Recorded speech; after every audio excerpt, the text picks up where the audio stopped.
Husband! Yes, wife. Let's read the Bible. But we're atheists. Why would we want to do such a thing? Because we live in small town USA and everyone around us quotes this thing extensively and we have no idea how to respond? That's true. Neither of us grew up with religion, yet Christianity is playing a huge part in our country's politics. We're not scholars or academics, so Sacrilegious Discourse is our first take reaction. And this feed houses our reading of the book of Genesis, and each subsequent book will get its own separate feed too.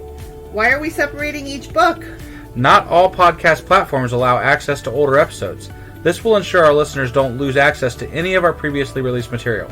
You can find our most recent episodes on our main channel, Sacrilegious Discourse. That's right. Make sure to subscribe so you don't miss a single episode.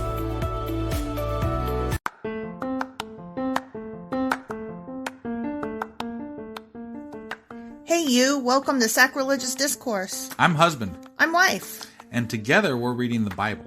Starting with Genesis and eventually ending with Revelations, we're working through every book and offering our atheist 2 cents. Or shekels. Yeah, those. We're asking questions and pointing out all the nonsense. We aren't academics or scholars. Nope. In fact, when it comes to religion, we really don't know anything at all. What we've learned so far is that God's a dick. Oh, he really is, isn't he? If you're interested in how we reached this startling conclusion, maybe start from episode 1. Otherwise, jump in anywhere. It's all good. Yep.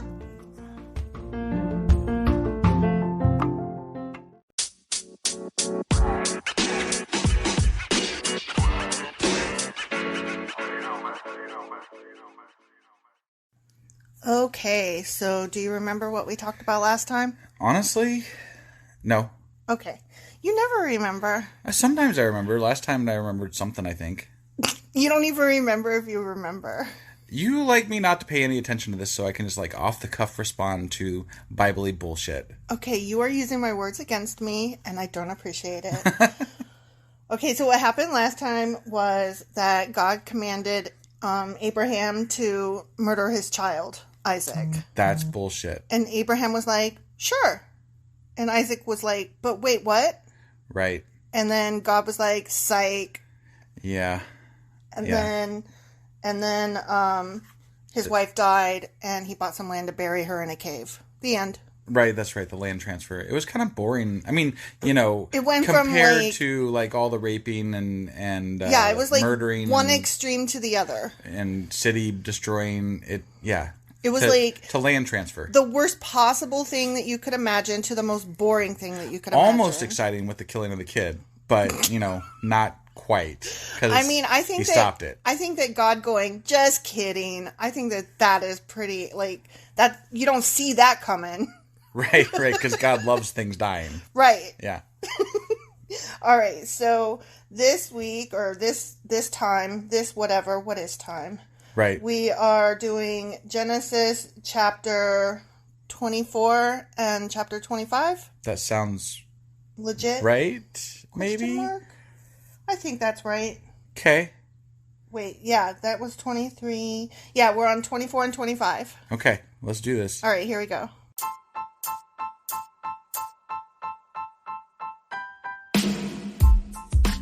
Hey, wife. Yes, husband. Did you know that we are now on Patreon? Yes, because you told me, but also, no, tell me more.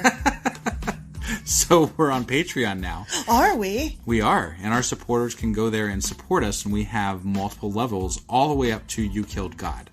That sounds really drastic and escalated quickly-ish. Well, no, there's multiple levels before there, so it escalates on a sliding scale of, cheap to not cheap. Oh. But, we can definitely use any amount, so, any support is always appreciated.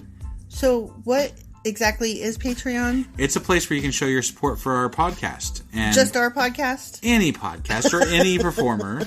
But, we're the ones that, you're listening to right now. So maybe you should, support us. That'd be awesome. That would be awesome. But we love you anyway. So all you got to do is go to Patreon, look up Sacrilegious Discourse. It's actually patreon.com/Sacrilegious Discourse is our actual main page there. So head on over and send us some love. Yeah. Okay, so shit's about to get real again. Oh, yeah? Yeah.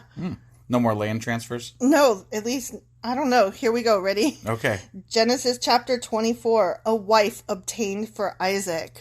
Bwomp, bwomp, bwomp. I mean, I don't know. No? That doesn't sound like, Compared, a wife obtained for Isaac. Right, but like arranged marriages and stuff like that was. I said, woman, it was kind of make me a sandwich. It was kind of the norm back then. I mean, heck, they still do stuff like that over in India and stuff. So. I know. It's so gross. Okay. Well. All right. I'm just saying, in the grand scheme of things with killings and, all that kind of crap. Maybe it's because I'm a woman that I just find it highly like, whoa, that's crazy. Right. No, I mean, I don't disagree with you. But I think you would be more up in arms if you were a woman. In the context of the Bible, though. I'm just saying, in the context of the Bible, this seems minor. As compared to rape. Yeah. I mean... and killing your child. Yeah. All right. Or cities. I don't know. To me, it seems like degrees of cancer. Like, well, I mean, skin cancer's okay. It's the testicular and breast cancer you really want to avoid. I think we can agree that the Bible sucks. It's all cancer. Right. Okay. Abraham was now a very old man, and the Lord had blessed him in every way. No shit. Yeah. And other people blessed him too. Multiple times over. One day, Abraham said to his oldest servant, the man in charge of his household, "Take an oath by putting your hand under my thigh." What? Did I read that correctly? Yes. Take an oath by putting your hand under my thigh. That's weird. Mm-hmm. Swear by the Lord, the God of heaven and earth, that you will not allow my son to marry one of these local Canaanite women. Go instead to my homeland, to my relatives, and find a wife there for my son Isaac. So, servant slaves are entrusted to carry out... the choosing of the wife. The choosing of the wife? Yeah. That's weird. Very weird. The servant asked, "But what if I can't find a young woman who is willing to travel so far from home? Should I then take Isaac there to live among your relatives and the land you came from?" Why don't you just tell him how rich his dad is and, "No!" Exclamation point, Abraham responded. I don't know if you notice this, but I always have to emphasize when an exclamation point is used. Right. Because it's like emphatic, and right. I don't know that my tone gets that across enough. Sure. "Be careful never to take my son there. For the Lord, the God of heaven, who took me from my father's house and my native land, solemnly promised to give this land to my descendants. He will send his angel ahead of you." What? "And he will see to it that you find a wife there for my son. If she is unwilling to come back with you, then you are free from this oath of mine. But under no circumstances are you to take my son there." So a servant and an angel walk into an unknown land. That sounds like the start of a really odd joke. I don't get this. Like, no, he can never go home. What? I don't know. Your relatives suck that hard, but you want one of them for his wife. Okay. Right. Weird. Yeah. So the servant took an oath by putting his hand under the thigh of his master Abraham. He swore to follow Abraham's... Why are you down there? You nasty. Sorry. Couldn't help myself. He swore to follow Abraham's instructions. I mean, I'd swear to anything if somebody had their hand under my thigh. This is weird. Right? Like, that's arbitrary. Yeah. That's an odd place to put your hand. They hadn't invented pinky swears yet, or spit shakes, apparently. Spit shakes. Then he loaded 10 of Abraham's camels with all kinds of expensive gifts from his master. That's right, because you have to buy the women. Yeah. And he traveled to distant Aram Naharaim. Sorry. There he went to the town where Abraham's brother Nahor had settled. You know, Nahor. I mean, they mentioned him before, I think. Yeah. Because they mentioned after a bunch of crap happened, then they were like, and his brother Nahor had a wife who had babies. Right. The end. That's right. Yeah. He made the camels kneel beside a well just outside the town. It was evening, and the women were coming out to draw water. "O Lord God of my master Abraham," he prayed, "please give me success today and show unfailing love to my master Abraham. See, I am standing here beside this spring, and the young women of the town are coming out to draw water. This is my request. I will ask one of them, please give me a drink from your jug. If she says, yes, have a drink, and I will water your camels too. Let her be the one you have selected as Isaac's wife. That's a low bar. That's a really low bar. If she offers human decency, marry that bitch immediately. Intelligence doesn't matter. Beauty, not a thing. Just water for the camels. Basic and stuff. Human decency. Right. I mean, it is. I guess that's a good test. Somewhat. It is kind of a nice bar. Right. It's true. Because, I mean, there's some people we live around that I wouldn't necessarily trust to cross that bar. That is true. I guess it's better than nothing. So we take back our negative judgment? Yeah, okay. And actually... I'm just prone to, not like the Bible, so, Yeah, we were quick to judgment there, but... Yeah. Okay. This is how I will know that you have shown unfailing love to my master. Before he had finished praying, he saw a young woman named Rebecca coming out with her water jug on her shoulder. There's a name we might know. Yeah. She was the daughter of Bethuel, who was the son of Abraham's brother Nahor and his wife Milcah. So once again, very closely related. Right. Gross. Cousins, basically. Yeah. Rebecca was very beautiful and old enough to be married, but she was still a virgin. Or at least that's what she told all the boys, very anyway. Important. She went down to the spring, filled her jug, and came up again. Running over to her, the servant said, please give me a little drink of water from your jug. Yes, my lord, she answered. Have a drink. And she quickly lowered her jug from her shoulder and gave him a drink. When she had given him a drink, she said, I'll draw water for your camels too, until they have had enough to drink. That was convenient and quick. Right? Don't even have to look around, just the first one you meet. And she's beautiful. Right. Plus. Yeah. I mean, damn. So she quickly emptied her jug into the watering trough and ran back to the well to draw water for all his camels. The servant watched her in silence, wondering whether or not the Lord had given him success in his mission. Just out of curiosity, this is Abraham's brother. Does he have no servants to do this? He sends his daughters to do it? To draw water, that is. I don't know. I mean, he had a lot of kids, so I would have figured he'd be pseudo-rich because he's Abraham's brother. Who cares? Whatever. Cares? Doesn't matter. I mean, beside the point. The women do all the work regardless. Right. That's true. Then, at last, when the camels had finished drinking, he took out a gold ring for her nose and 2 large gold bracelets for her wrists. Whose daughter are you? He asked. And please tell me, would your father have any room to put us up for the night? I am the daughter of Bethuel, she replied. My grandparents are Nahor and Milcah. Yes, we have plenty of straw and feed for the camels, and we have room for guests. The man bowed low and worshipped the Lord. Praise the Lord, the God of my master Abraham, he said. The Lord has shown unfailing love and faithfulness to my master, for he has led me straight to my master's relatives. The young woman ran home to tell her family everything that had happened. Did she bring them with them because they were staying there? She ran ahead. Oh, okay. He's got all his camels. Oh, yeah, it's going to take him a little bit more time. Yeah. Okay. Because, camels. Right. They slow. Herding camels. But I've seen them. Yeah. I get it. Sure. Yeah. Okay. Now Rebecca had a brother named Laban. Sure. I'm going to say Laban. Okay. Who ran out to meet the man at the spring. He had seen the nose ring and the bracelets on his sister's wrists and had heard Rebecca tell what the man had said. So he rushed out to the spring where the man was still standing beside his camels. Laban said to him, Come and stay with us, you who are blessed by the Lord. Why are you standing here outside the town when I have a room all ready for you and a place prepared for the camels? So the man went home with Laban.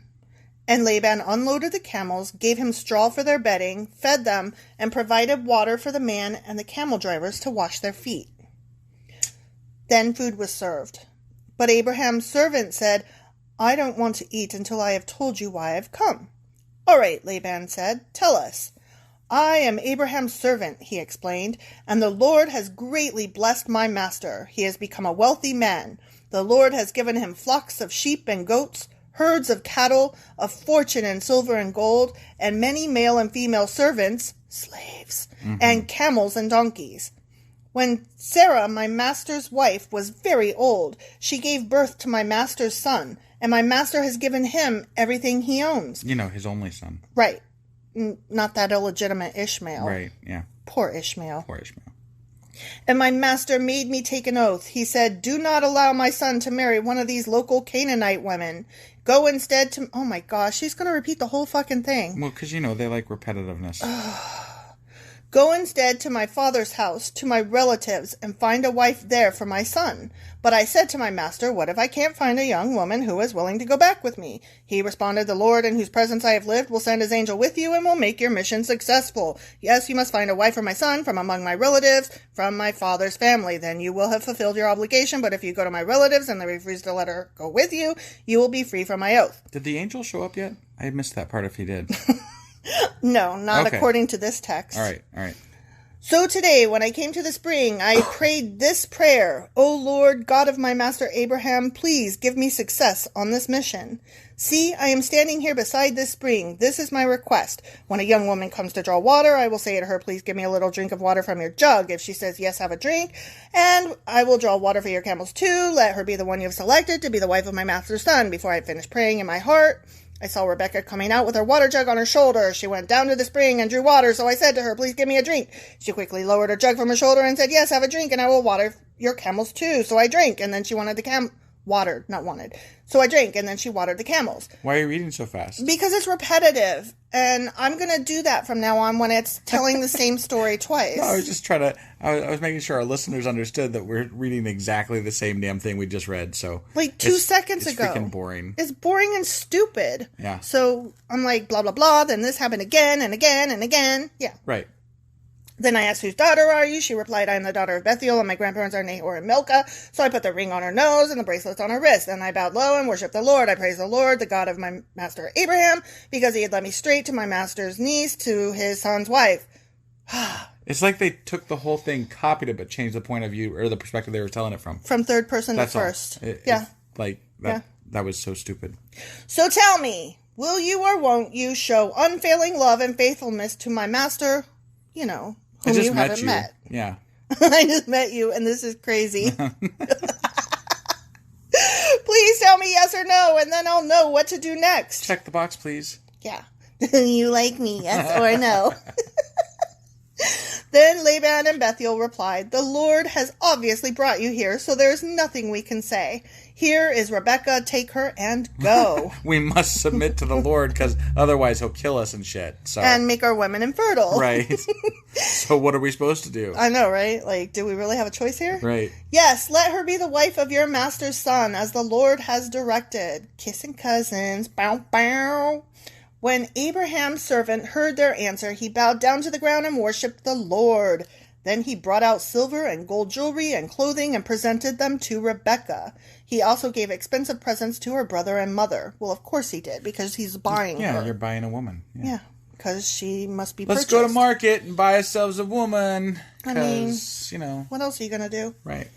Then they ate their meal, and the servant and the men with him stayed there overnight. But early the next morning, Abraham's servant said, send me back to my master. But we want Rebecca to stay with us at least 10 days, her brother and mother said. Then she can go. But he said, don't delay me. The Lord has made my mission successful. Now send me back so I can return to my master. Well, they didn't say anything about a time frame. I know. Besides, the angel hasn't even come down yet. That was promised. I know. What's up with this? Well, they said, we'll call Rebecca and ask her what she thinks. What? They're gonna ask a woman what she thinks? Oh, my mind just exploded. So they called Rebecca. Are you willing to go with this man? They asked her. And she replied, yes, I will go. So they said goodbye to Rebecca and sent her away with Abraham's servant and his men. I mean, at least they were like, hang on now. Right, I guess. But then they were like, okay, bye. Yeah. Like, you're just taking our daughter away for life. Yeah. God forbid we spend 10 more days with her before you do that. Like, this whole thing. I bought her. You will give her to us now. Right? The woman who had been Rebecca's childhood nurse went along with her. They gave her this blessing as she parted. Our sister, may you become the mother of many millions. May your descendants be strong and conquer the cities of their enemies. Then Rebecca and her servant girls, slaves, mounted the camels and followed the man. Why is it all about being strong and conquering? Like, shouldn't God want peace and love? I mean, I think that it only comes in the New Testament. Okay. That's a Jesus-y hippie interpretation. But doesn't that just point directly to the flaw of God? Yeah. Okay. Yeah. Yeah, God's a dick, remember? Yeah, we determined this from day fucking one. I know. I'm just throwing it out there again, because what else have I got to do? So Abraham's servant took Rebekah and went on his way. Meanwhile, Isaac, whose home was in the Negev, had returned from Bir Lahai Roi. Sure he did. One evening as he was walking and meditating in the fields, he looked up and saw the camels coming. When Rebekah looked up and saw Isaac, she quickly dismounted from her camel. "Who is that man walking through the fields to meet us?" she asked the servant, and he replied, "It is my master." So Rebekah covered her face with her veil. What? Did we have to wear veils back then if we were... I guess. She didn't want to be seen by her groom master. That's crazy. Then the servant told Isaac everything he had done, which please don't... I hope that we don't have to reread that. And Isaac brought Rebekah into his mother Sarah's tent, and she became his wife. He loved her deeply, and she was a special comfort to him after the death of his mother. Ooh. Wow, that all happened. Like That's grotesque. And then she was his wife. And they fell in love and lived happily ever after. There was lots of comfort and stuff. Yeah. Okay. Yeah, I hate it when my mom dies and then I get a wife all of a sudden. It's just they cover some stuff like in like so much detail, and then they just like blah blah blah blah blah blah. Like they're like, and let's just end this right here. Okay. Yeah. We're done with that. Yeah. Was that the end of the chapter? That's the end of the chapter. They fell in love. The end. All right. Well, let's go on to the next chapter, eh? That sounds very exciting. Yeah, that one wasn't that exciting. Sorry. That's all right. Maybe the next one will be. I mean, it's kind of hit or miss, you know? It really Land is. transfers, marriages, rape, blowing up cities. I think that this one was neither overly stimulating nor a snore fest. Right. It was just a story. It was meh. Yeah. Okay. Let's see what's next. Okay.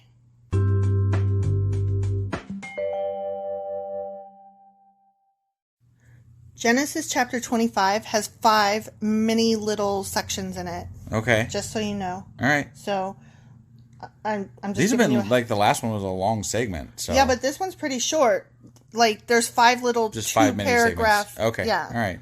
Yeah. So here we go. Ready? Yep. Okay. Genesis chapter 25. Abraham's descendants through Keturah. Abraham married another wife whose name was Keturah. She gave birth to Zimron, Jokshan, Medan, Midian, Ishbak, and Shua. Holy crap. Abraham was over 100 years old. Mm-hmm. Like, he had to be like 120 something when he got married again and had multiple more children. Yeah, apparently. Which take at least a year, like 9 months, you know. Right. Them sperms be lasting. He's got to be like pushing like 130, 40 at this point. Yeah. Jokshan was the father of Sheba and Dedan. Dedan's descendants were the Asherites, Ledishites, and Leamites. Median's sons were Ephah, Hanok, Abida, and Elda. So many names. These were all descendants of Abraham through Keturah, you know, like we just fucking said. Yeah. Abraham gave everything he owned to his son Isaac, but before he died, he gave gifts to the sons of his concubines. And sent them off to a land in the east away from Isaac. My God. Oh, geez. All of those illegitimate children's like Ishmael. Yeah, like, I don't know. I'll always have a soft spot in my heart for Ishmael, though. Yeah. The death and burial of Abraham. Abraham lived for 175 years. 175. Yeah. Holy crap. Yep. And he died at a ripe old age, having lived a long and satisfying life. And longer than he should have, apparently. Yeah. Because, you know, that's true. Yeah. Yeah. He wasn't supposed to live past 120. Yeah, God did put a ixnay on that, but apparently only kind of and sort of and sometimes. Yeah.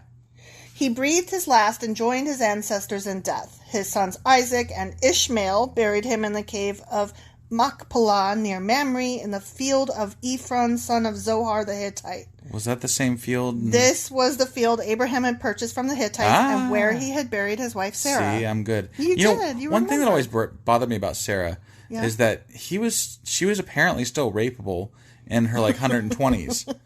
I'm like, who the hell gets to be 120 years old and is still like beautiful as like, you know, when they're 20? Well, apparently Sarah. These people were really blessed. They were so... I mean, I don't know, but they also didn't have, like, microwaves. Yeah, there's that, I guess. Or vaccines, or... But they also didn't have medicine, or... That's what I'm saying. They didn't have good stuff. So... Yeah, my point is that anytime you look back at a past point of history and say they had it good, just remember that we have it good too, because elevators, I guess, and spaceships. Nobody now gets to live to 175. Right, but is that necessarily a bad thing? No. I mean, like, on a personal level, yes, I would love to live to that age. But if humanity could live that way, do you really want... Cause a real problem with Social Security. It would, and just think about all of the asshats running around. Right. Like, and they would just never die. Yeah. Ever. That would suck. Yeah. The death and burial of Abraham. Oh, wait. He lived 175 and was buried near his wife. After Abraham's death, God blessed his son Isaac, who settled near Bir Lahai Roi in the Negev. Okay. The descendants of Ishmael. Back to Ishmael. Back to Ishmael. Oh, I have a soft spot for that kid. I know, right? Illegitimate son. Like, I'm always just going to be like, poor Ishmael. Right?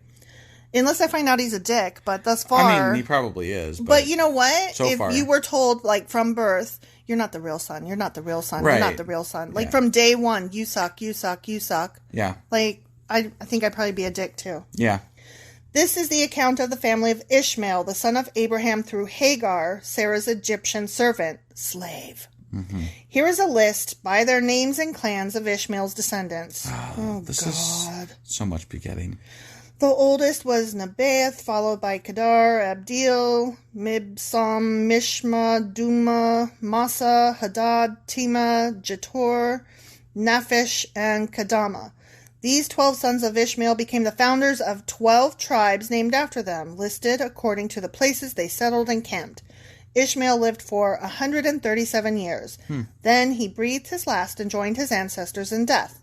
Ishmael's descendants occupied the region from Hivala to Shur, which is east of Egypt in the direction of Ashur. Okay. There they lived in open hostility toward all their relatives. Yay! Like, the end. Okay. Okay, so next section. Yeah, next section. The birth of Esau and Jacob. Okay. This is the account of the family of Isaac, the son of Abraham, through the beautiful Sarah. Yeah. Wait, no. No, through the beautiful Rebecca. Wait, what? This is the son of the family of Isaac, the son of Abraham. Isaac was born of Sarah, and then now he's going to bear some other children with Rebecca. His servant, So Isaac and Sarah did the boom boom. When Isaac was 40 years old... Isaac and Rebecca did the boom boom. That's what I said. You said Sarah. Oh my gosh, I'm so sorry. You're so bad at that. You know why? Because I can't be bothered. That's why. Isaac and one of the chicks that he bought, who cares? He didn't buy his mom. Maybe he did his mom. Sometimes girls do their dads. That's true. I mean, shit. We're all in on this. All right. Isaac doing Rebecca. Right. When Isaac was 40 years old, a mere babe. Right. He married Rebecca, the daughter of Bethuel and Aramean from Padan Aram, and the sister of Laban, the Aramean. Isaac pleaded with the Lord on behalf of his wife because she was unable to have children. Why is that always the case? Because God likes people to fuck around. And he likes to give them their opportunity. Like he wants to bless them with a... Yeah. Yeah. I'm going to give you a child now. Yeah. It is I made her barren because I am God, but I'm going to give you all the children of the sea and the sands and the... Strings attached, though. Right. You got to do some shit for me. Duh. Yeah. Like, maybe kill your child, maybe not. Right. Whatevs. Whatever I ask. Yeah. The Lord answered Isaac's prayer, and Rebekah became pregnant with twins. But the two children struggled with each other in her womb, so she went to ask the Lord about it. "Why is this happening to me?" she asked. And the Lord told her, "The sons in your womb will become two nations. From the very beginning, the two nations will be rivals. One nation will be stronger than the other, and your older son will serve your younger son." Oh, I think I know this story. Okay. Yeah.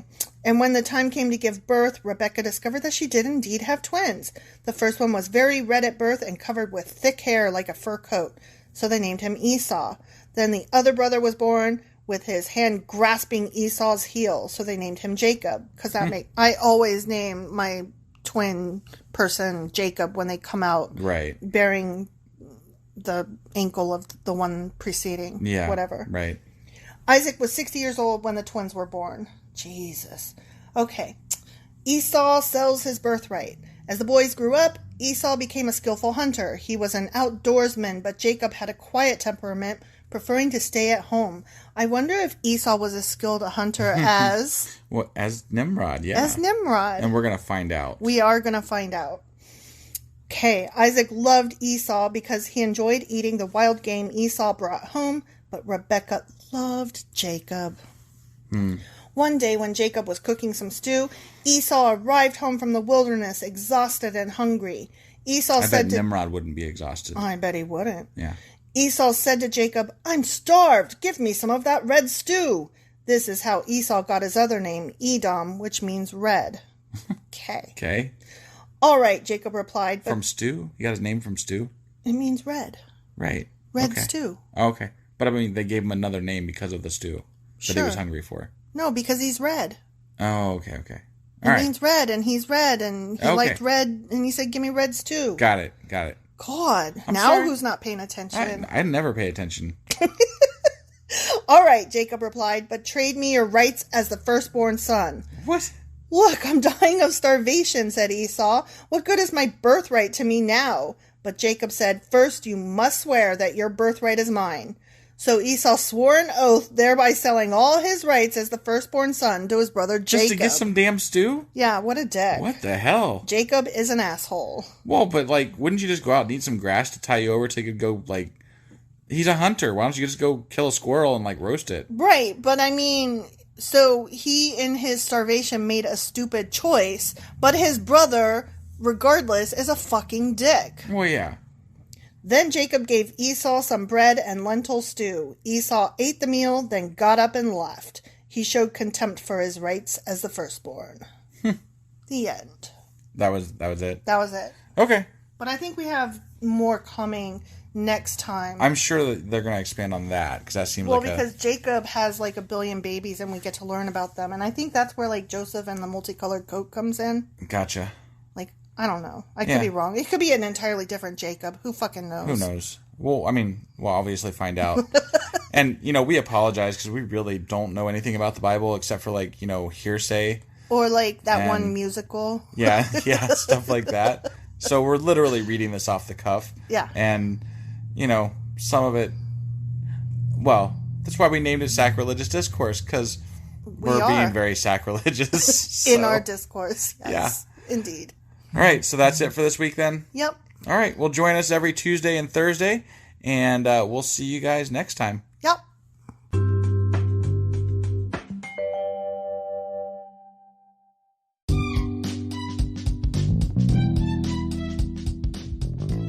Husband. Yes, wife? Is there a way for people to contact us? Well, sure. They can get on our Twitter account. We have a Twitter account? We do. What is it? It is sacrilegious_D. Like D for discourse? Yeah, they wouldn't let me put the whole thing, so I had to shorten it to _D. I hate them. Yeah, that's disgusting. How do you spell sacrilegious? Do you know? I don't want to. Just look it up in a dictionary or something.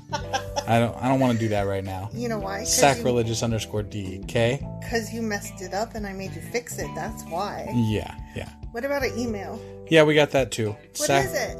Sacrilegiousdiscourse@gmail.com. Oh, well, that's easy. Yeah. As long as you know how to spell sacrilegious. Right. Well, definitely get a hold of us. Let us know what you thought of the episode. And, any comments, hate mail. We love that kind of stuff. Also, you could answer some questions that we leave throughout, or correct my pronunciations. Yeah, which are probably please. Bad, wrong, and horrible. Because we suck sometimes. Absolutely. Oh, also, if you like this shit or whatnot, give us a like on your podcasting app and stuff, or even leave a comment or something. That would be awesome. That would be awesome. Goodbye.